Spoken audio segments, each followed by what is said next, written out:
मेरा नाम निवेदिता है। मैं दुल्हन का जोड़ा पहने भागती चली जा रही थी।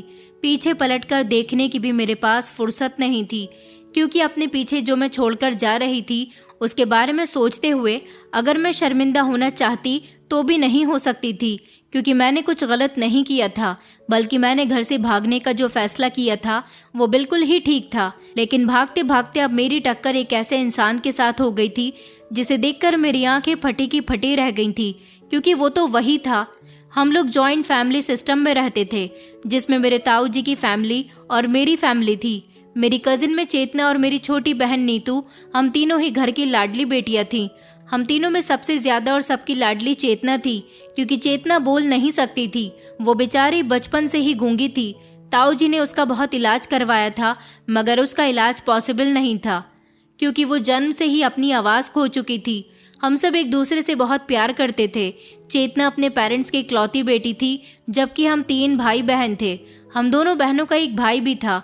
हम दोनों के पेरेंट्स में कभी आपस में किसी भी तरह का मनमुटाव नहीं हुआ था, इसलिए कभी हम सब ने भी किसी तरह का मनमुटाव नहीं होता था। हम सब में सबसे बड़ी चेतना ही थी। मैं चेतना के सबसे ज्यादा क्लोज थी। बचपन से ही हम दोनों एक ही स्कूल में जाते थे। हम दोनों की उम्र में भी सिर्फ 1 साल का फर्क था। वो मुझसे 1 साल बड़ी थी। बचपन से लेकर जवान होने तक हम दोनों ज्यादातर साथ ही रहे थे।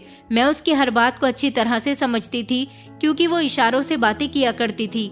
वो जहाँ भी जाती थी ताऊ जी मुझे हमेशा उसके साथ रहने के लिए कहते थे, क्योंकि वो मुझ पर बहुत भरोसा करते थे। वो ये बात अच्छी तरह से जानते थे कि मुझसे ज्यादा बचपन से लेकर अब तक चेतना का ख्याल किसी ने नहीं रखा। हमारी जिंदगी बहुत अच्छी गुजर रही थी। वैसे तो हम सब लोग मिडिल क्लास फैमिली से बिलोंग करते थे। अच्छे खाते पीते लोग थे। हमारे घर में किसी चीज की कोई कमी नहीं थी। ताऊ जी का एक बड़ा सा साड़ी का शोरूम था, जिसमें उनकी बिक्री बहुत अच्छी होती थी। और मेरे पापा सरकारी पोस्ट ऑफिस में अच्छी पोस्ट पर नौकरी करते थे। उनकी भी अच्छी सैलरी थी।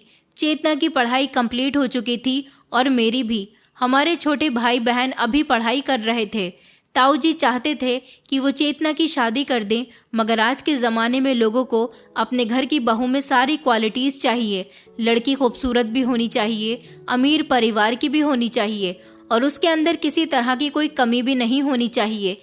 ऐसे ही लड़कियों की शादी जल्द हो जाती है। चेतना बेहद खूबसूरत थी, मगर उसके अंदर कमी ये थी कि वो बोल नहीं सकती थी। इसी वजह से उसका कहीं रिश्ता नहीं लग पा रहा था। फिर मेरे पापा के एक दोस्त ने चेतना के लिए उनको अपने पड़ोस में रहने वाले एक लड़के के बारे में बताया था। उन्होंने कहा था कि लड़का देखने में बहुत अच्छा है, शरीफ है, उसका अपना घर है और उसके आगे पीछे भी कोई नहीं है, मगर लड़का तुम्हारे स्टैंडर्ड का नहीं है। मामूली सी नौकरी करता है, 30-35 हजार रुपये महीना कमाता है, लेकिन मुझे उम्मीद है कि तुम्हारी बेटी वहाँ बहुत खुश रहेगी। पापा ने कहा था कि अगर उस लड़के को पता चल गया कि हमारी बेटी गूंगी है तो शायद वो इस रिश्ते से इनकार कर दे। पापा के दोस्त ने कहा था कि ऐसा नहीं हो सकता। लड़का काफी समय से अकेला रह रहा है, उसके माता पिता इस दुनिया में नहीं है। अब वो चाहता है कि उसकी पत्नी घर में आ जाए और घर को अच्छी तरह से संभाल सके। मुझे उम्मीद है कि तुम्हारी बेटी घर गृहस्थी को अच्छी तरह से संभाल लेगी, इसलिए मैं तुम्हें ये रिश्ता बता रहा हूँ। और वैसे भी एक बार तुम लड़के से मिल लो। अगर तुम्हें लड़का पसंद आ जाए और लड़के को तुम्हारी बेटी से शादी करने में कोई एतराज न हो तो फिर ये रिश्ता कामयाब हो सकता है। लेकिन मैं तुम्हें लड़के की नौकरी के बारे में बता चुका हूँ। पापा ने कहा था कि हमें लड़के की नौकरी से कोई मतलब नहीं है। वैसे भी मेरे भैया के पास भगवान का दिया सब कुछ है, और उनका जो कुछ भी है वो उनकी बेटी का ही तो है। आखिरकार चेतना उनकी इकलौती बेटी है। वो अपना सब कुछ चेतना के नाम कर देंगे। शादी के बाद उनकी बेटी को किसी तरह की कोई परेशानी ही नहीं होगी। लड़का चाहे तो उनकी दुकान भी संभाल सकता है। ये बात सुनकर पापा के पड़ोसी बेफिक्र हो गए थे और उन्होंने लड़के को ताऊ जी और पापा जी से मिलवाने का फैसला किया था। और फिर जब पापा और ताऊ जी लड़के से मिले तो उन्हें लड़का बेहद पसंद आया था। लड़की को इस बात से कोई एतराज नहीं था कि चेतना गूंगी है। वो चेतना की मासूमियत और भोलेपन के दीवाने हो गए थे और उन्होंने कह दिया था कि मुझे चेतना से शादी करने पर कोई एतराज नहीं है। इस तरह चेतना को एक अच्छा रिश्ता मिल गया था। उसकी शादी उस लड़के के साथ तय हो गई थी। ताऊ जी ने भी सोच लिया था कि वो अपनी बेटी की शादी खूब धूमधाम से करेंगे। आखिरकार उनकी बेटी को एक परफेक्ट रिश्ता मिल गया है। लड़का कम कमाता है तो क्या हुआ, उनका जो कुछ भी है वो उनकी बेटी का ही तो है। वो शादी पर बहुत सारा दान दहेज देंगे ताकि उनकी बेटी ससुराल में जाकर खुश रह सके। चेतना इस रिश्ते से बहुत खुश थी, मगर हम दोनों बहनें अफसोस में आ गए थे कि अब चेतना हमें छोड़कर चली जाएगी। लेकिन हम इस बात से बेफिक्र थे कि चेतना अकेले घर में शादी करके जा रही है, वरना बहुत से ससुराल वाले ऐसे होते हैं जो लड़कियों को उनके अंदर कोई कमी होने पर बहुत तंग करते हैं। घर वाले कह रहे थे कि चेतना की शादी के बाद वो लोग मेरे लिए रिश्ता तलाश करेंगे। शादी पर जब चेतना का पति माधव बारात लेकर आया था, तब हमने उसका बहुत अच्छे से स्वागत किया था। हम बहुत खुश थे कि वो हमारा जीजू बनने जा रहा था। लेकिन जब मैं उसके सामने आई तो वो मुझे बड़ी ही अजीब नज़रों से देख रहा था। ऐसा क्यों था ये तो मैं नहीं जानती थी, मगर माधव देखने में बहुत अच्छा था। सब लोग उसकी तारीफ कर रहे थे। हमारे कुछ रिश्तेदार तो आपस में बातें भी कर रहे थे कि गूंगी लड़की को इतना अच्छा वर मिल रहा है, उसका भाग्य तो चमक उठा। चेतना हमारे घर से विदा होकर अपनी ससुराल जा चुकी थी।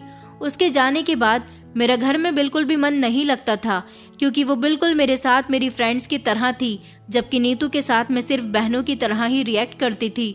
मैं उसके जाने के बाद बहुत अकेलापन महसूस करने लगी थी। ताई जी और मेरी मम्मी मुझसे कहती थी कि तुम घर गृहस्थी पर ध्यान दो, तुम्हारी शादी करनी है। मगर मैं अभी आगे पढ़ना चाहती थी, इसलिए मैंने पापा से कहा था कि वो मुझे दोबारा से एडमिशन दिलवा दें। लेकिन मम्मी पापा इस बात से बिल्कुल भी राजी नहीं थे। उनका कहना था कि अब आगे पढ़कर तुम्हें क्या करना है। मैं बहुत बोर रहने लगी थी। लेकिन एक अच्छी बात ये हो गई थी कि शादी के बाद ही जल्दी जल्दी जीजू चेतना को लेकर हमारे घर पर आ जाते थे। उनका बिहेवियर बहुत अच्छा था। वो बहुत हंसी मजाक किया करते थे, चेतना से बहुत प्यार करते थे। चेतना भी उनके साथ खुश रहती थी। अभी उसकी शादी को सिर्फ 1 महीना ही तो हुआ था, लेकिन हम सब लोगों ने नोटिस किया था कि उसकी खुशी के कोई ठिकाने नहीं थे। घर वाले बेफिक्र हो गए थे। चेतना की माधव जीजू के साथ शादी करने पर उनको लगता था कि उनसे बेहतर हमसफर चेतना को शायद कोई और नहीं मिल सकता था। उसकी शादी को धीरे धीरे 3 महीने हो गए थे। वो जल्दी जल्दी यहाँ आती जाती रहती थी, तो मेरा अकेलापन भी खत्म हो गया था। वो जब जब हमारे घर आती थी, मैं उससे ढेर सारी बातें किया करती थी, और वो भी मुझे और अपने माधव जीजू के साथ होने वाले अपने हर हसीन पल को मेरे साथ इशारों में शेयर करती थी। लेकिन फिर चेतना की खुशियों को न जाने किसकी नज़र लग गई थी। जब एक दिन चेतना जीजू के साथ बाइक पर बाजार जा रही थी, उनका एक बड़ी गाड़ी के साथ खतरनाक एक्सीडेंट हो गया था। चेतना की रीढ़ की हड्डी में बहुत गहरी चोट आई थी, जबकि जीजू की मामूली सी चोट आई थी। वो तो जल्दी ही ठीक हो गए थे, लेकिन उसको डॉक्टर ने प्रॉपर बेड रेस्ट बता दिया था। काफ़ी दिनों तक चेतना का ट्रीटमेंट चलता रहा था, लेकिन फिर भी चेतना ठीक नहीं हो सकी थी। अब वो बेचारी बिस्तर से लगकर रह गई थी, उससे कोई काम भी नहीं होता था। डॉक्टर ने कहा था कि उसे बिल्कुल ही स्ट्रेट बिस्तर पर लेटने देना है, जबकि उसके सारे काम भी बेड पर ही होने चाहिए। चेतना के घर में बहुत परेशानी आ गई थी। जीजू भी उसकी वजह से बहुत परेशान रहने लगे थे। उन्हें हमेशा उसकी फिक्र लगी रहती थी। इसी तरह करते करते उसकी शादी को 6 महीने गुजर गए। उनके घर के हालात अब दिन ब दिन बिगड़ते जा रहे थे, क्योंकि अब जीजू चेतना की वजह से नौकरी पर नहीं जा पा रहे थे। सारा दिन वो उसकी सेवा में लगे रहते थे। एक दिन जीजू हमारे घर आए और उन्होंने मम्मी और ताई जी के सामने कहा था कि मुझे आप लोगों से एक मदद चाहिए, जबकि ताई जी ने कहा था कि हाँ बेटा बताओ, हम तो तुम्हारी हर तरह से मदद करने के लिए तैयार हैं। जीजू ने कहा था कि मैं चाहता हूँ जब तक चेतना की तबीयत ठीक नहीं हो जाती तब तक निवेदिता हमारे घर पर रहे। निवेदिता बचपन से ही उसकी सहेली रही है, उससे बेहतर उसे कोई नहीं जानता। आप लोग तो जानते हैं कि जब से चेतना का एक्सीडेंट हुआ है तभी से मैं कितनी परेशानी से गुजर रहा हूँ। चेतना का इलाज भी हो रहा है और फिर ऊपर से मुझे अपनी नौकरी छोड़कर उसका ख्याल भी रखना होता है। वो बोल नहीं सकती, इशारों से बातें करती है। अब तबीयत खराब होने की वजह से वो और ज़्यादा वीक हो गई है। वो मुझसे काफ़ी सारी बातें करने की कोशिश करती है। कभी कभी उसे किसी चीज़ की ज़रूरत होती है, वो लेटे लेटे ही मुझसे मांगती है, तो उसके इशारे मेरी समझ में नहीं आते। इसलिए मैं चाहता हूँ कि आप निवेदिता को हमारे घर पर भेज दीजिए, ताकि मुझे निवेदिता के आने से कुछ मदद मिल सके। मेरी मम्मी ने बात सुनी तो वो फौरन ही मुझे चेतना के घर भेजने के लिए तैयार हो गई थी। उन्होंने कहा था कि बेटा, इस समय तुम मुसीबत से गुजर रहे हो और इस समय हम तुम्हारा साथ नहीं देंगे तो कौन देगा। आखिरकार तुम इस घर के दामाद हो और हमारी बेटी का इतना ख्याल रखते हो, हमारा भी तो फर्ज बनता है तुम्हारी मदद करना। इस बात से जीजू बहुत खुश हुए थे। मम्मी और ताई जी ने मुझसे भी पूछा था कि तुम वहां जाने के लिए तैयार तो हो। मैंने भी कोई एतराज़ नहीं किया था, क्योंकि मैं भी यही चाहती थी कि चेतना जल्द से जल्द ठीक हो जाए। मैंने सोच लिया था कि मैं चेतना का ख्याल रख लिया करूंगी, घर के सारे काम कर लिया करूंगी और जीजू जॉब पर चले जाया करेंगे। अपने कपड़े पैक करके मैं जीजू के साथ उनके घर आ गई थी। मैंने देखा था कि मुझे देखकर चेतना ज्यादा खुश नहीं हुई थी। मुझे लगा शायद उसकी तबीयत ठीक नहीं है, इसलिए वो ऐसे रिएक्ट कर रही है। चेतना बेचारी की हालत देखकर मुझे अफसोस हुआ था। वो शादी के बाद कितनी खुश और खूबसूरत रहने लगी थी, मगर अब तो उसका रूप बदल गया था। उसकी खूबसूरती को जैसे जंग लगने लगी थी। वो बेचारी हमेशा बिस्तर पर ही पड़ी रहती थी। मैंने सोच लिया था कि मुझसे जितना हो सकेगा मैं चेतना के लिए करूंगी। जीजू का बिहेवियर मेरे साथ बहुत अच्छा था। वैसे तो उनके घर में खाने पीने की कोई कमी नहीं थी। मैं घर के सारे काम किया करती थी। जीजू मुझसे बहुत इम्प्रेस हुए थे और मेरी बहुत तारीफ करते थे। एक दो बार घर से सब लोग वहां पर हमसे मिलने के लिए भी आए थे। हमारे घर वाले जीजू का बहुत एहसान मानते थे कि उन्होंने एक तो गूंगी लड़की से शादी की और फिर अब जब चेतना लाचार हो चुकी थी तो तब भी वो उसका पूरा साथ दे रहे थे और उसका बहुत ख्याल रख रहे थे और उसका इलाज भी करवा रहे थे। मेरे और मेरे पूरे परिवार के दिल में जीजू के लिए और भी ज्यादा इज्जत बढ़ गई थी।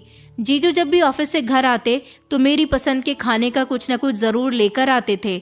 एक दिन तो जीजू 2-3 खूबसूरत ड्रेसेस लेकर आए थे। मुझे लगा शायद वो अपनी पत्नी के लिए ये कपड़े लेकर आए होंगे। मैं मुस्कुराते हुए वो सुंदर से ड्रेसेस देख रही थी जब जीजू के कहे हुए शब्दों पर मुझे एक जोरदार झटका लगा था। वो कहने लगे कि ये सारी ड्रेसेस तुम पर बहुत अच्छे लगेंगे, इसलिए आज से तुम यही कपड़े पहनना। मैं तुम्हारे लिए इस तरह की और भी ड्रेसेस ले आऊँगा। जीजू की बात सुनकर मुझे हैरानी हुई थी, क्योंकि मैं ऐसी ड्रेसेस नहीं पहनती थी। शुरू से ही मैं सूट पहनती थी। भला मैं ऐसे कपड़े पहनकर उनके घर में कैसे रह सकती थी। वो ड्रेसेस बहुत मॉडर्न टाइप के थे। ऐसे कपड़े तो मैं बचपन में पहना करती थी। मुझे लगा शायद जीजू ये सोचकर मेरे लिए ये कपड़े लेकर आए हैं, क्योंकि मेरी सोच थोड़ी मॉडर्न ख्यालात की थी। लेकिन अपनी फैमिली की वजह से मैं ऐसे कपड़े नहीं पहनती थी। मैंने जीजू से साफ इनकार कर दिया था कि मैं ऐसे कपड़े नहीं पहनती। मेरी बात सुनकर जीजू का चेहरा उदास हो गया था।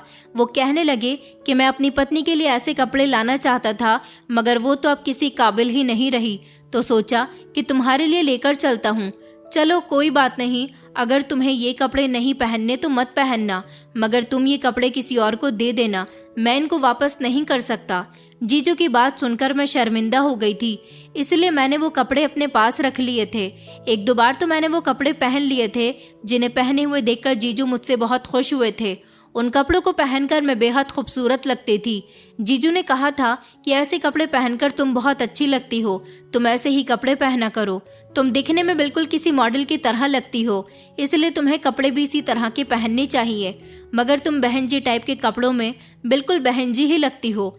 ऐसे कपड़े तुम्हें सूट नहीं करते, तुम्हें इस तरह के ही कपड़े सूट करते हैं। जीजू की बात सुनकर मैं उनसे नजरें मिलाने काबिल नहीं रहती थी। वो कुछ गलत भी तो नहीं कह रहे थे। मेरी फ्रेंड्स भी मेरे बारे में कुछ इसी तरह की बातें करती थी। जीजू को अगर कोई भी चीज अच्छी लगती तो वो मेरे लिए लेकर आ जाते थे। वो काफी सारा सामान अब तक मुझे लाकर दे चुके थे। कहते थे कि तुम हमारे घर में रहती हो, तुम्हारी हर छोटी से छोटी और बड़ी से बड़ी जरूरत का ख्याल हमें ही रखना है। जीजू हमेशा मेरी तारीफ करते रहते थे। मुझसे कहते कि तुम्हें तो रानी बनाकर रखना चाहिए। मैं जीजू की हमदर्दी को उनका अच्छा नेचर समझती रही। मैं इस बारे में चेतना को बताती तो वो मुझे कुछ बेचैन सी नजर आने लगती थी। जीजू जब भी चेतना के करीब आते तो चेतना की आंखें मुझे इशारे करने लगती थी। वो ना जाने क्यों मुझे जीजू के साथ देखकर बड़ी ही अजीब अजीब हरकतें करती थी। ऐसा लगता था जैसे वो मुझे खबरदार करने की कोशिश करती थी, मगर मैं उसके ऐसे इशारे कभी नहीं समझ पाई थी। मैं परेशान होकर उसे देखती तो जीजू नरमी से मेरे कंधे थपककर मुझे दूसरे कमरे में भेज देते थे। जीजू मेरी तरफ देखकर कहती कि जब से चेतना का एक्सीडेंट हुआ है वो अजीब अजीब तरह की हरकतें करने लगी है। तुम परेशान मत हो, मैं उसे संभाल लूंगा, तुम जाओ। जीजू की बात सुनकर मैं भी बेफिक्र होकर दूसरे कमरे में चली जाती थी। मुझे यहाँ पर रहते हुए अब काफी टाइम हो गया था, इसलिए मैं अपने घर जाना चाहती थी। मगर जब भी मैं अपने पेरेंट्स से घर आने की बात करती तो वो लोग कहते कि अभी तुम वहीं पर रहो, जब तक चेतना उठने बैठने के काबिल नहीं हो जाती तब तक तुम्हें उसका ही ख्याल रखना होगा। लेकिन चेतना की तबीयत में अभी तक कोई सुधार नहीं आया था। जैसे जैसे दिन गुजरते जा रहे थे, मेरा दिल चेतना के घर में लग गया था। एक तो मुझे ये बेफिक्री भी थी कि मैं उसका अच्छे से ख्याल रख रही हूँ, और इस बात का विश्वास भी था कि वो जल्द ही ठीक हो जाएगी। उसके खाने पीने से लेकर उसके कपड़े बदलने, उसका हर पर्सनल काम करना, सब कुछ मैंने अपने जिम्मे ले लिया था। और मुझे ये सुकून भी था कि जीजू बहुत अच्छे थे। मैं जीजू की भी एक दो बार इसी तरह से तारीफ कर देती तो वो कहते थे कि कोई बात नहीं, अगर मैं तुम्हारा ख्याल रखता हूँ तो तुम्हारी बहन का भी तो बहुत ख्याल रखता हूँ ना। मुझे लगता था कि जीजू मुझे अपनी छोटी बहन समझकर मेरा इतना ख्याल रखते हैं। मुझे कभी भी जीजू के बिहेवियर पर शक नहीं हुआ था। हालांकि कुछ वक्त गुजरा तो धीरे धीरे मैंने नोटिस किया था कि जीजू मेरे करीब होते आ रहे थे। मैं जब अपने कमरे में रात को आराम करने के लिए जाती तो वो मेरे कमरे में आ जाते थे। बहाने बहाने से मेरी तारीफ करते हुए मुझसे इधर उधर के सवाल करने लगते थे, और कभी नींद न आने का बहाना करके मेरे पास रात को काफी देर तक बैठे रहते थे, और हमेशा मेरे कमरे में आकर अकेलेपन का रोना रोते थे। कहते थे कि अगर तुम्हारी बहन ठीक होती तो आज मैं उसके साथ टाइम स्पेंड कर रहा होता, मगर वो रात को दवाई खाने के बाद जल्दी ही सो जाती है, इसलिए मुझे बहुत अकेलापन महसूस होता है। एक दिन तो वो कहने लगे कि अच्छा हुआ तुम इस घर में आ गई हो, तुम्हारे आने से मेरे घर में रौनक हो गई, वरना जब से चेतना का एक्सीडेंट हुआ है घर बिल्कुल वीरान होकर रह गया था। घर में किसी तरह की खुशी नहीं थी। सारा दिन लोगों के साथ अपना टाइम वेस्ट करता रहता हूँ। घर आता था तो शांति और घर के उजड़े हुए माहौल से ही मेरा स्वागत होता था। मुझे ऐसा लगता था जैसे मैं दिमागी मरीज बन जाऊंगा, मगर अब तुम्हें देखकर अच्छा लगता है। जीजू मुझे नरम नजरों से देखने लगते थे तो मैं शर्मा जाती थी। अपना आप मुझे बहुत स्पेशल लगने लगा था। ऐसा लगता था जैसे मैं सच में बहुत अच्छी हूँ। जीजू मेरे इस घर में होने पर खुशी का इजहार करते, मुझे इस घर के लिए अहम होने का एहसास दिलाते थे। मैं बहुत खुश रहने लगी थी। दिन ब दिन मेरी सेहत भी अच्छी होती जा रही थी, क्योंकि हर दूसरे तीसरे दिन जीजू चेतना की दवाई लाने के लिए मुझे अपने साथ बाइक पर बिठाकर डॉक्टर के यहाँ ले जाते थे। तो रास्ते में मेरी पसंद की कोई न कोई चीज़ मुझे ज़रूर खिलाया करते थे। एक दो बार तो वो मुझे अपने साथ मूवी दिखाने भी ले गए थे, और कई बार तो मुझे चेतना के लिए शॉपिंग करवाने मुझे अपने साथ मॉल ले गए थे। वहाँ पर उन्होंने चेतना के कपड़े खरीदने के साथ साथ मेरे भी कपड़े खरीदे थे। मैं जब भी चेतना के पास अकेले में बैठती तो वो घबराने लगती थी और मुझे कोई बात कहने की कोशिश करती थी, मगर मैं उसकी बात समझ ही नहीं पाती थी। मुझे ऐसा लगने लगा जैसे चेतना को कोई बात नागवार लग रही थी। शायद वो मुझे अपनी कोई ज़रूरत बताना चाहती थी। मैंने इस बारे में जीजू को बताया तो वो मुझे तसल्ली देने लगे और कहने लगे कि ऐसी कोई बात नहीं है, तुम अपनी बहन का बहुत ख्याल रखती हो, वो बस अपनी हालत से परेशान हो गई है, कभी कभी बहुत मायूसी जाहिर करने लगती है। मैं समझ गया हूँ कि इंसान एक तरफ पड़े पड़े और भी ज़्यादा बीमार हो जाता है, और चेतना की कंडीशन ही ऐसी है कि उसे बिस्तर पर ही लेटे रहना है। उन्होंने कहा कि बेहतर होगा कि तुम इस बात को सोचने समझने की कोशिश ना करो, वरना तुम्हारा दिल भी दुखने लगेगा। जीजू की बातों पर मैं और ज़्यादा परेशान हो गई थी और ज़्यादा से ज़्यादा टाइम चेतना के साथ गुजारना शुरू कर दिया था। रात को वो सोती नहीं थी, तब तक मैं उसके कमरे में बैठी रहती थी और जीजू मेरे साथ बातों में लगे रहते थे। हम ज़्यादा से ज़्यादा चेतना को हंसाने की कोशिश करते थे। जब वो सो जाती तो मैं अपने कमरे में आ जाती थी। जीजू बातों ही बातों में कभी मुझे तसल्ली देने के बहाने मेरे कंधे को थपकाने लगते थे तो कभी मुझे छूने लगते थे। मैं तो इस बात पर ध्यान ही नहीं देती थी, क्योंकि मेरा ध्यान ज़्यादातर चेतना की फैली हुई और इशारे करती हुई आंखों पर होता था। मगर हर बार जीजू मुझे किसी न किसी चीज़ के बहाने से कमरे से बाहर भेज दिया करते थे, या फिर कभी किचन में भेज देते थे। और जब मैं वापस आती तो चेतना बड़ी खामोशी से आंखें बंद करके लेटी हुई होती थी। एक दिन तो जीजू मुझसे कहने लगे कि चेतना अब तुम्हें बहुत ज़्यादा तंग करने लगी है, तुम थक जाती हो, तुम्हारे लिए घर के बहुत काम होते हैं ना। अब अगर चेतना तुमसे कोई काम कहा करे तो तुम अपने कमरे में उठकर आ जाया करो, उसके लिए तुम परेशान मत हुआ करो, मैं उसके सारे काम खुद कर लिया करूँगा। मैं उसका बहुत ख्याल रखता हूँ। हम उसकी लाचारी का इलाज नहीं कर सकते, उसको ठीक करना तो भगवान के हाथ में है। उनकी बातें सुनकर मैं खामोश हो जाती थी।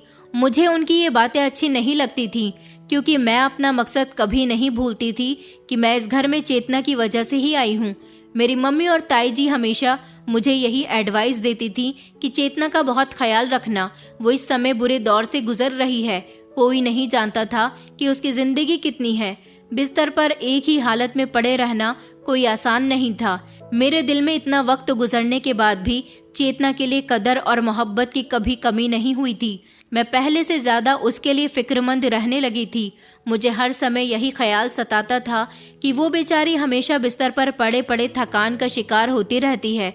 वो बेबसी से आंसू बहाने लगती थी तो मेरा दिल दर्द से भर जाता था। मैं बचपन से ही चेतना के बहुत करीब थी। बेचारी पहले ही बोल नहीं सकती थी और अब उसकी कंडीशन पहले से ज्यादा खराब रहने लगी थी।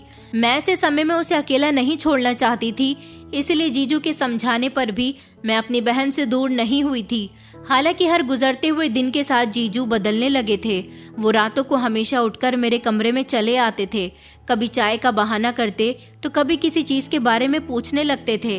कभी कभी तो ऐसा होता था कि मैं नींद में होती थी और जीजू आकर मेरे पास बैठ जाते थे। मैं घबराकर जाग जाती तो वो कमरे में आने का कोई ना कोई उल्टा सीधा बहाना बना देते थे। मैं उनके घर में रह रही थी, इसलिए कमरे का दरवाज़ा बंद करने की जुर्रत नहीं कर सकती थी। ना ही मैं उनसे इस बात की शिकायत कर सकती थी कि मुझे उनका इस तरह से रात के समय मेरे कमरे के अंदर आना बुरा लगता है। उन्हें जो चाहिए होता है मैं टाइम से पहले ही उनके कमरे में पहुंचा देती थी, लेकिन फिर भी जीजू ने मेरे कमरे में आना नहीं छोड़ा था। मैं अब घर जाना भी चाहती तो ताई जी मुझे घर आने नहीं देती थी। मैं एक दो बार घर पर गई थी तो ताई जी कहती थी कि बेटा जब तक घर मत आना, जब तक चेतना ठीक नहीं हो जाती। तुम तो वैसे भी चेतना को पहले बहुत याद करती थी, अब उसके साथ रहो। तुम्हारे वहाँ रहने से चेतना भी खुश रहेगी। बेटा तुम्हारे बहुत एहसान है हम पर। तुम अगर उसके घर नहीं जाती तो शायद उसके घर में ढेर सारी परेशानियों ने जन्म ले लिया होता। तुम्हारे जाने से माधव को भी बहुत सहारा मिला है। बेटा तुम मुझसे वादा करो तब तक तुम यहाँ नहीं आओगी जब तक तुम मेरी बेटी को ठीक नहीं कर देती। मैंने उन्हें वादा किया था कि मुझसे जितना हो सकेगा मैं चेतना का ख्याल रखूंगी। मुझे कोई एतराज़ नहीं था क्योंकि हमारे परिवार में तो शुरू से ही सब एक दूसरे के सुख दुख का साथी बनकर रहते थे। ताई जी भी मुझसे चेतना के घर पर रहने के लिए इसीलिए जिद करती थी ताकि उसका घर बना रहे। वो गूंगी थी और अब उसकी रीढ़ की हड्डी भी खराब हो चुकी थी। इतनी सारी बातों से तंग आकर कहीं जीजू उसे छोड़ न दे, इसलिए घर के सारे ही मेंबर्स यही चाहते थे कि वो जल्द से जल्द ठीक हो जाए ताकि उसकी आने वाली जिंदगी बर्बाद न हो जाए। ताऊ जी भी चेतना के इलाज पर काफी पैसा लगा चुके थे। एक रात में सोने की तैयारी कर रही थी जब जीजू अचानक मेरे कमरे में बिस्तर पर आकर बैठ गए। जब मैंने जीजू से कमरे में आने की वजह पूछी तो वो अपना सर पकड़कर बैठ गए थे। कहने लगे कि सर में बहुत दर्द हो रहा है, मैंने दवाई भी ले ली है, शायद आराम आ जाए, मगर आराम नहीं आ रहा। शायद मुझे थकान बहुत ज्यादा हो रही है। निवेदिता अगर तुम्हें बुरा ना लगे तो प्लीज मेरे सर में तेल लगा दो और कुछ देर मेरे सर की मालिश कर दो, शायद उससे मुझे आराम मिल जाए। मैं जीजू की बात पर बहुत घबरा गई थी। मुझे अच्छा नहीं लगा कि मैं उनके सर की मालिश करूं। अभी मैं उनके इतनी करीब तो नहीं हुई थी और ना ही उनसे मेरा कोई ऐसा रिश्ता था कि उनकी ऐसी सेवा करती। मैंने बड़ी मुश्किल से अपने गुस्से को कंट्रोल करते हुए जीजू से कहा कि मैं आपको चाय बना देती हूँ, उससे ज़रूर आपकी थकान दूर हो जाएगी और आपके सर का दर्द भी खत्म हो जाएगा। जीजू का जवाब सुने बिना ही मैं बाहर निकल गई। किचन में चाय बनाते हुए भी मैं बहुत शर्मिंदगी महसूस कर रही थी और जानबूझकर मैंने चाय बनाने में देर की थी। पहले तो जीजू अपनी हद में रहते थे तो मुझे अच्छे लगते थे, मगर जब से वो अपनी हद से बाहर हो रहे थे, उनका बार बार बेवजह मुझे छूना और मेरे करीब आना अब मुझे बहुत बुरा लगने लगा था। मैं जवान और खूबसूरत लड़की थी, इतनी बेवकूफ़ और नासमझ नहीं थी कि एक मर्द की हरकतें ना पहचान पाती, मगर मेरी मजबूरी यही थी कि मैं जीजू को कुछ नहीं कह सकती थी। जब चाय बनाकर कमरे में गई तो मैंने देखा कि वो मेरे कमरे में मेरी ही जगह पर सो रहे थे। मैं हैरान रह गई थी। मुझे उस रात जीजू की हरकत पर बहुत नफरत महसूस हुई थी। मैंने खामोशी से चाय का कप साइड टेबल पर रख दिया था और खुद कमरे से बाहर निकल आई थी और दोबारा मैं कमरे में वापस नहीं गई। मैं चेतना के पैरों में ही लेटकर सो गई थी और जीजू मेरी जगह पर सोते रहे। जीजू की वजह से सुबह मैं जल्दी उठ गई थी क्योंकि मुझे अपने कमरे में जाना था। मैं जानती थी कि सुबह जीजू इस कमरे में आ जाएंगे। मुझे पहली बार उनसे शर्म महसूस हुई थी। मैं किचन में नाश्ता बना रही थी जब जीजू मेरे पास आए और शर्मिंदगी से कहने लगे कि मेरी रात बहुत ज़्यादा तबीयत ख़राब थी, इसलिए मुझे आइडिया ही नहीं हुआ कि कब मैं तुम्हारे बेड पर लेटकर सो गया था और मैंने तुम्हें तंग भी किया। उसके लिए मैं तुमसे माफ़ी मांगता हूँ। मैं बेहद शर्मिंदा हूँ। वो मुझसे माफ़ी मांग रहे थे और नाश्ता किए बिना ही घर से चले गए थे। मुझे लगा सच में वो रात वाली हरकत से शर्मिंदा थे। वापस आकर फिर से जीजू शर्मिंदगी जाहिर करने लगे और सर झुकाए काफ़ी देर तक बैठे रहे थे। मेरा दिल उनसे साफ होने लगा था। मैंने उन्हें तसल्ली दी और कहा कि कोई बात नहीं जीजू, तबीयत खराब हो तो इंसान को आइडिया नहीं होता कि वो क्या कर रहा है।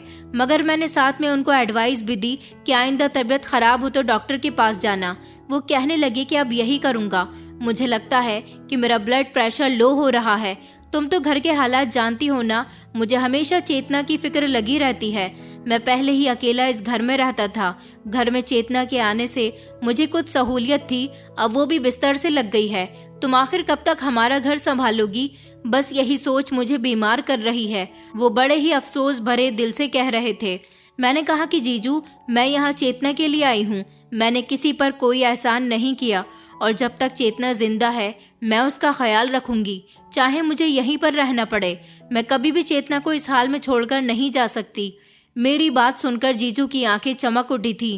वो कहने लगे कि तुम सच में बहुत अच्छी हो। तुम हमारे घर की मेंबर बन गई हो। मुझे खुशी है कि तुमने मेरे घर को संभाल लिया। मैं तो तुम्हारा एहसानमंद हूँ। जीजू की बात पर मैं कुछ शर्मिंदा हुई थी, क्योंकि मेरे घर वाले भी यही चाहते थे कि मैं यहीं रहूं। लेकिन मुझे आइडिया नहीं था कि जीजू की नरमी मुझे किस मोड़ पर ले जाएगी। चेतना की बेचैनी बढ़ती जा रही थी। वो हर समय आंखों से आंसू बहाती रहती थी और मैं उसकी फिक्र में परेशान होती जा रही थी। कभी कभी मैं भगवान से शिकवा भी करती कि बेचारी को पहले ही आपने बेजुबान बना दिया और अब तो उसका शरीर भी लाचार कर दिया। काश वो बोलने के काबिल होती तो अपनी ज़रूरत मुझे खुलकर बता सकती। वो जब भी मुझे कुछ कहने की कोशिश करती थी, जीजू मुझे कमरे से भेज देते थे। एक रात में सोई तो अचानक मुझे ऐसा महसूस हुआ जैसे चेतना के कमरे से अजीब अजीब सी आवाज़ आ रही थी। मैं घबराकर उठी कि शायद चेतना को किसी चीज़ की ज़रूरत है। मेरे दिमाग से जीजू का ख्याल निकल चुका था। मुझे याद नहीं रहा कि रात के समय जीजू चेतना के पास होते थे और उसकी कोई भी ज़रूरत पूरी कर सकते थे। मैं अपने कमरे से निकलकर भागते हुए चेतना के कमरे में गई, मगर दरवाजे पर ही मुझे रुकना पड़ा, क्योंकि सामने जो नज़ारा मैंने देखा था उसे देखकर मेरे पैरों तले से ज़मीन निकल गई थी। मैं आगे बढ़कर अपने जीजू को रोकना चाहती थी, मगर मेरा शरीर ये हरकत करने से इनकार कर चुका था। मैं वापस अपने कमरे में लौट आई थी और अपना सर पकड़कर बैठ गई थी। सारी रात में सो नहीं पाई थी। मेरी आंखों में चेतना की तकलीफ से पीला पड़ा हुआ चेहरा घूम रहा था। अगली सुबह मैं जब चेतना के पास नाश्ता लेकर गई तो उसे देखकर मैं रो पड़ी थी। मुझे उस पर बहुत तरस आया था। वो बेचारी इतनी तकलीफ झेल रही थी। जीजू मुझे देखकर फिक्रमंदी से मेरे पास आते हुए मुझसे पूछने लगे कि मैं क्यों रो रही हूँ। अब मुझे जीजू से डर लगने लगा था। मैंने जल्दी से अपने आंसू साफ किए और कमरे से निकल गई। मेरे दिमाग में बार बार यही ख्याल आने लगा कि शायद चेतना मुझे यही बात बताना चाहती थी। उसकी बेबसी और इशारे करती हुई आंखें मुझे याद आ रही थी। मुझे इस घर में रहते हुए लगभग 5 महीने गुजर गए थे और मुझे आइडिया नहीं हुआ था कि चेतना किसी मुसीबत में पड़ी हुई थी।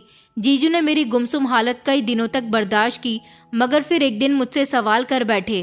कहने लगे कि मैं तुमसे जब भी बात करता हूँ तो तुम मेरी बात का ठीक से जवाब नहीं देती हो। न जाने तुम्हारा ध्यान किधर रहने लगा है। तुम्हारा बिहेवियर भी मुझसे बदलता जा रहा है। क्या कोई बात है तो प्लीज़ मुझे बता दो। मैं अपने घर में किसी तरह का तमाशा नहीं चाहता। मैंने भी जीजू से गुस्से में सवाल कर लिया था, क्योंकि उस रात मैंने उनको चेतना के साथ गुस्से की हालत में उसका हाथ मरोड़ते हुए देखा था।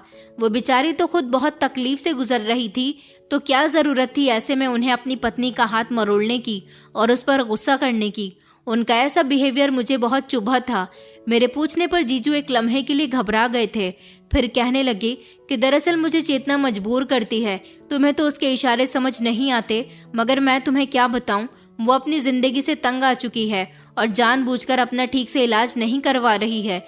इतने महंगे डॉक्टर से उसका इलाज करवा रहा हूँ, मगर वो दवाइयों को खाने से इनकार कर देती है। शायद वो अपनी मौत का इंतज़ार कर रही है और मुझसे ये सब बर्दाश्त नहीं होता। इसलिए कभी कभी गुस्से में मैं ऐसा कर जाता हूँ, मगर मैं बहुत शर्मिंदा हूँ। मुझे ऐसा नहीं करना चाहिए था। जीजू की सफाई पर मैं शॉक्ड रह गई थी। मुझे बिल्कुल आइडिया नहीं हुआ था कि चेतना ऐसा कर रही थी, क्योंकि मेरे सामने तो सब कुछ ठीक था। मैं उसे दवा भी देती थी और खाना पीना अपनी निगरानी में करती थी। उसने कभी मुझे तंग नहीं किया था। हालांकि रात की दवाई हमेशा जीजू ही उसे दिया करते थे और शायद चेतना अपने पति से किसी बात पर नाराज होने की वजह से ऐसा बिहेवियर दिखा रही थी। मैं समझ नहीं पाई थी कि वो ये सब क्यों कर रही थी। मैंने उसे 2-3 बार समझाने की कोशिश भी की थी, मगर उसे मेरी बात समझ नहीं आई थी। वो अब कोई इशारा नहीं करती थी और आंखें बंद कर लेती थी। मुझे ऐसा लगता था जैसे वो मुझसे बात करने की कोशिश करते करते थक चुकी है। एक रात मैं अपने कमरे में सुकून से सो रही थी, तभी जीजू फिर से मेरे कमरे में आ गए। वो मेरे बिस्तर पर बैठे तो इस बार मैंने गुस्से से जीजू को देखा और कहा कि आपको कुछ भी चाहिए तो दरवाजे पर खड़े होकर ही बता दिया कीजिए। मुझे आपका इस तरह बार बार कमरे के अंदर आना अच्छा नहीं लगता। उस दिन मैंने पहली बार जीजू से इस तरह से बात की थी, मगर उसके बदले में जीजू ने मेरे साथ जो हरकत की थी वो मुझे हैरानी में डाल गई थी। वो मेरा मुंह दबोच कर कहने लगे कि मेरे घर में रहती हो और मुझे ही गुस्सा दिखा रही हो। पहले ही मैं तुम्हारी गूंगी बहन को बर्दाश्त करता हूँ, मगर अब मेरा सब्र जवाब दे चुका है। ऐसा कहते हुए जीजू ने मुझे दबोच लिया। मैंने खुद को छुड़वाने की बहुत कोशिश की, मगर उस रात जीजू ने मुझे अपनी असली हकीकत दिखा दी थी। उनकी ऐसी गिरी हुई हरकत पर मैं बार बार चिल्लाकर उनसे रिक्वेस्ट कर रही थी कि वो मुझे छोड़ दें, मगर वो मेरी बात नहीं सुन रहे थे। मेरी चीखें तेज होती जा रही थी, बचाओ बचाओ। मुझे अपनी इज्जत खराब होने का डर था, लेकिन इतनी ही देर में अचानक कांच टूटने की आवाज़ आई थी। ये आवाज़ बहुत तेज थी। शायद ये आवाज़ चेतना के कमरे से आई थी। ये आवाज़ सुनकर मैं और जीजू घबरा गए थे कि अचानक चेतना के कमरे में क्या हुआ। उन्होंने मुझे छोड़ दिया था और वो जल्दी से कमरे के बाहर निकल गए थे, जबकि मैं भी उनके पीछे पीछे भागती हुई गई थी। लेकिन जब हम दोनों की नज़र चेतना पर पड़ी तो ये देखकर हमारे होश उड़ गए थे कि चेतना ज़मीन पर बेसुध पड़ी हुई थी। चेतना को देखकर मेरी एक जोरदार चीख निकली थी। वो तो हिल भी नहीं सकती थी, तो फिर वो ज़मीन तक कैसे आई थी? उसके हाथ में कांच का टुकड़ा था और काफ़ी सारा कांच ज़मीन पर गिर चुका था। शायद वो साइड टेबल पर रखा हुआ शीशे का फ्लावर पॉट उठा रही थी, या फिर ऐसा भी हो सकता है कि मेरे चिल्लाने की आवाज़ सुनकर वो मुझे बचाने के लिए आ रही हो। उसका शरीर इस काबिल नहीं था कि वो चल सकती हो।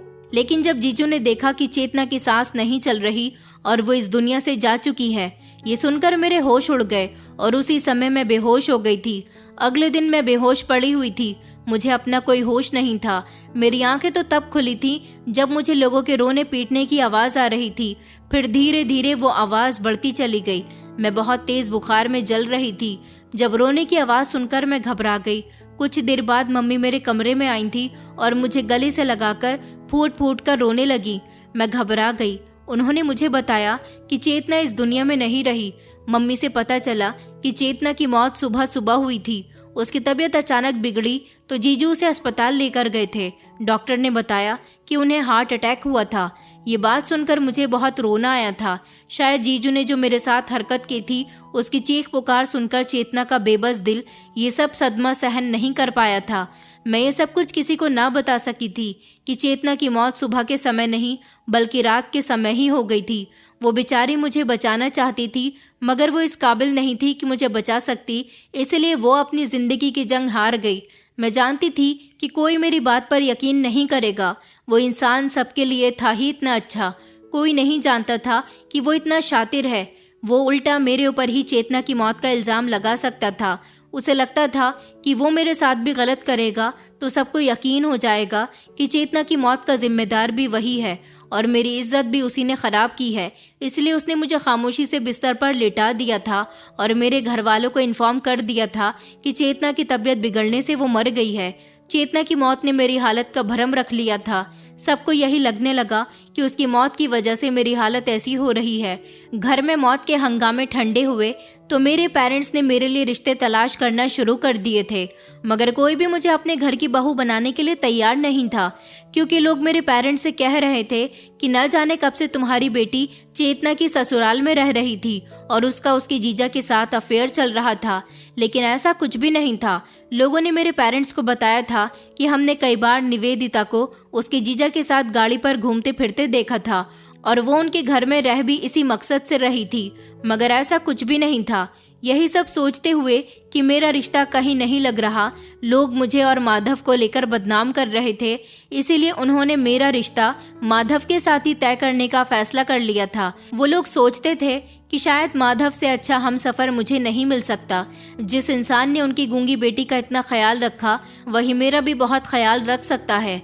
मगर मैं इस रिश्ते के लिए बिल्कुल भी राजी नहीं थी। मैंने इस रिश्ते से साफ इनकार कर दिया था। मेरे घर वाले थे कि ज़बरदस्ती मेरे साथ उसकी शादी करने पर तैयार हो गए थे। माधव तो बैठा ही इसी सहारे था कि वो मुझसे शादी कर ले। आखिरकार उसे मेरी गूंगी बहन पसंद नहीं थी। उसने तो शादी सिर्फ दौलत के लिए ही की थी। वो ये बात अच्छी तरह से जानता था कि चेतना अपने माता पिता की इकलौती बेटी है, और फिर वो गरीब है जिसे खूबसूरत लड़की के साथ साथ एक अमीर ससुराल भी मिल रहा है। माँ बाप के मरने के बाद सब कुछ बेटी और दामाद का हो जाएगा। उसने काफ़ी दूर तक की सोच रखी थी, मगर जब उसने मुझे देखा था तो उसकी नीयत मुझ पर भी खराब हो गई थी। पहले भी वो अपने मकसद में कामयाब हो चुका था और अब भी मुझे पाकर वो अपने मकसद में कामयाब होना चाहता था, लेकिन मैं ऐसा नहीं होने दे सकती थी। मेरे घर वालों ने मेरी उसके साथ शादी फिक्स कर दी थी, मेरी मर्जी के बिना ही। इसीलिए अब मैंने फैसला कर लिया था कि मैं चेतना की तरह इस इंसान के साथ गुजारा नहीं कर सकती। वो चेतना को हमेशा मुझे लेकर ब्लैकमेल करता था। चेतना ये बात बहुत अच्छे से जानती थी कि वो मुझ पर गंदी नज़र रखता है। वो मुझे यही बात समझाने की कोशिश करती थी, मगर मैं कभी उसकी ये बात समझ न सकी थी। मैं दुल्हन बनी बैठी थी, बाहर सारे मेहमान आ चुके थे, मेरी शादी का इंतज़ाम हो चुका था।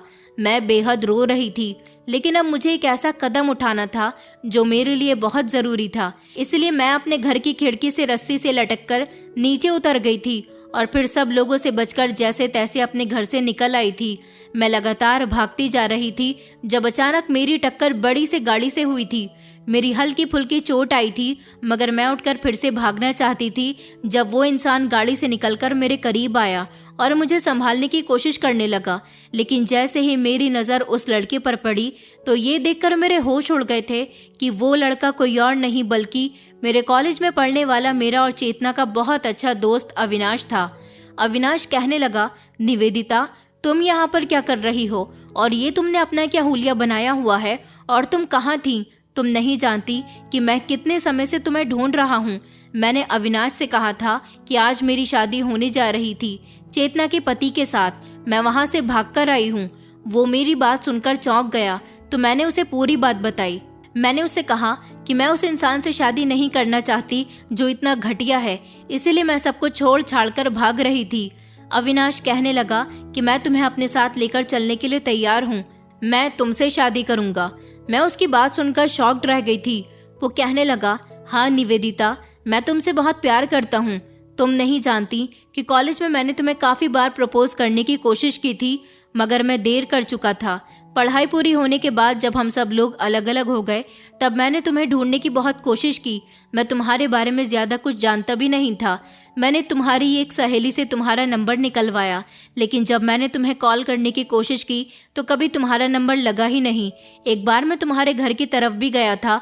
बड़ी मुश्किल से मुझे तुम्हारे घर का एड्रेस मिला था ताकि मैं तुमसे बात कर सकूं, मगर मुझे वहां आसपास के लोगों ने बताया कि तुम तो वहां रहते ही नहीं हो। जब से चेतना की शादी हुई है तुम्हें वहां पर लोगों ने देखा ही नहीं है।